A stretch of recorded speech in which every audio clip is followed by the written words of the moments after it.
Hi, my name is Nia, and today I'm going to be highlighting 6 lessons that I took away from Bell Hooks All About Love. Number 1, what is love? Bell Hooks really does a great job of establishing a definition of love. She talks about how everyone wants love. It's this mystical, magical, esoteric thing that seems so unattainable in today's society. But if you ask someone what is love, they don't know how to answer you. So she chooses a definition. She goes through a whole bunch that really works for her, and it works really well for me too.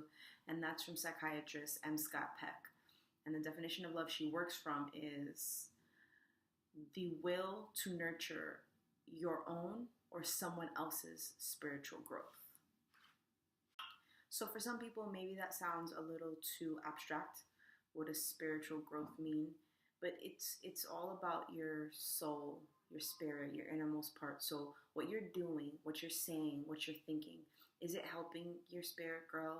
Is it helping your loved one's spirit grow? I wrote an essay about it, and the link is below in the description, so you can read a little bit more about that there.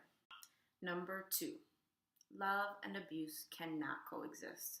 She especially focuses on this being the case for children, although it's true at all ages. But when you are constantly physically and emotionally abused at such a young age, such a formative age, it's going to shape the way you're able to give and receive love as an adult, which is really unfortunate. She also makes some really valid arguments, I think, about restorative justice over corporal punishment. So using child and parent discussion, using reflection versus just physical punishment, spanking your child and hitting your child every time they do something wrong. I think that definitely does give a message that someone you love can put hands on you.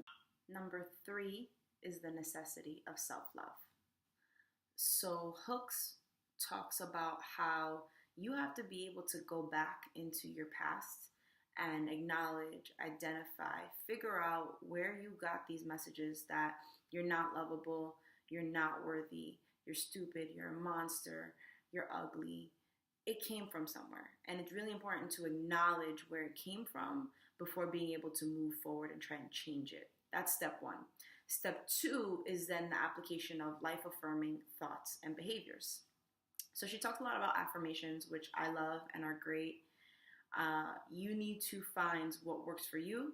I do recommend them. I know Deepak Chopra has an album of affirmations on iTunes.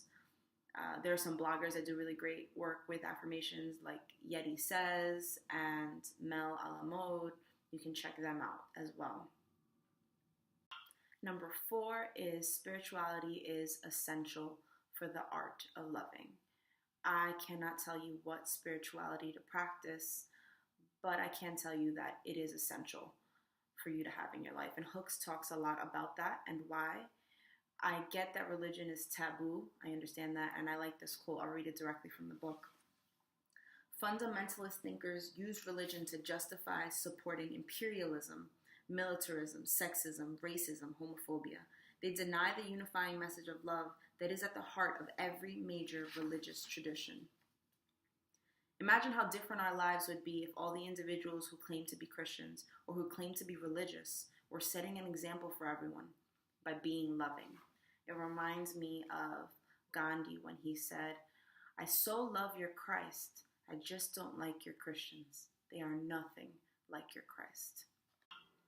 Number 5, greed is destroying our society and our relationships. We live in a culture of narcissism and instant gratification, and that is negatively affecting how we give and receive love. A lot of people just want it to feel good. They want it to be like a drug, this immediate and sustained high, but they don't want to put the work in.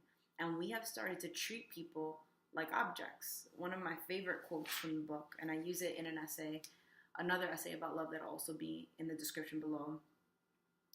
Relationships are treated like Dixie cups. They are the same. They are disposable. If it does not work, drop it, throw it away, get another. Committed bonds, including marriage, cannot last when this is the prevailing logic, and friendships or loving community cannot be valued and sustained. Number 6, we need to focus on becoming and healing over trying to find love or find the one.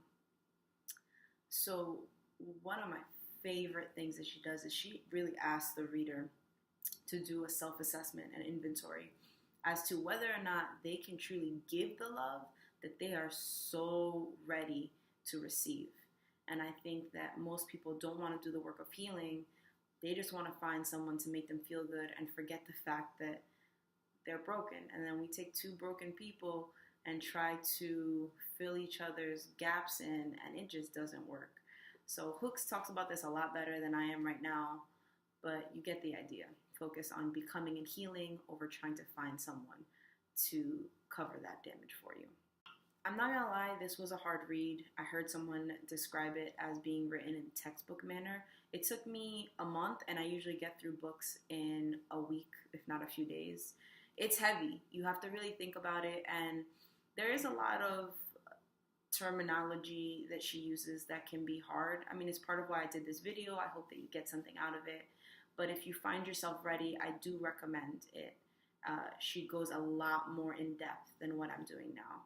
And if you choose not to, I hope you get something out of this video. Thank you for watching.